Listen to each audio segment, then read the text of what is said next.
রাখছেন বাংলাদেশ খেলাফত মজলিস খুলনা মহানগরের সংগ্রামী সভাপতি জনাব হারুনুর রশিদ।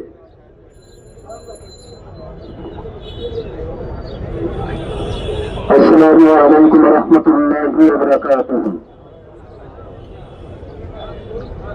সম্মানিত উপস্থিতি, কোন সম্বোধন ছাড়াই বলছি, আজকে আপনারা যে প্রচন্ড গরমের ভিতরে এখানে আসছেন, গরম অনেক বেশি, দুপুর ছিল, দুপুরে খাওয়া দাওয়ার পরে সবাই একটু বিশ্রাম নিতে হবে, কিন্তু সেই আরামটাকে হারাম বানাইতেছে এই দেশের ক্ষমতাসীন সরকার। সাধারণ মানুষের আরামকে হারাম করে দিছে এরা। কোন জায়গায় স্বস্তি নাই, শান্তি নাই। পথ ঘাট, স্কুল, মাদ্রাসা, কলেজ, বিশ্ববিদ্যালয় সর্বত্র অশান্তির আগুন জ্বালিয়ে দিয়েছে। আপনারা ফেসবুক খুললেই দেখতে পাবেন সর্বত্র সেই আগুন চলছে। এ আগুন আপনারা জ্বালাচ্ছেন, এ আগুনে জনগণ পড়বে না।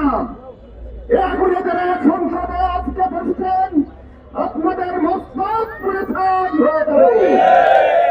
70% জনগণের রায়কে মেনে নিন, জুলাই সনদকে বাস্তবায়ন করুন, নাহলে প্রস্তুতি গ্রহণ করুন।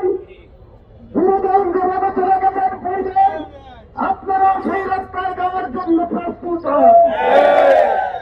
যারা এই মাঠে এসেছেন, এরা ক্ষমতার জন্য আসে নাই, এরা মন্ত্রী হওয়ার জন্য আসে নাই, এরা পৃথিবীতে প্রতিবন্ধ থাকার জন্য আসে নাই।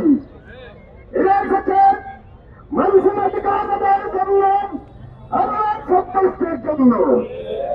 যারা আল্লাহর সন্তুষ্টি চান, যারা মৃত্যুকে ভয় করে না, তাদেরকে পরাজিত করা যায় না।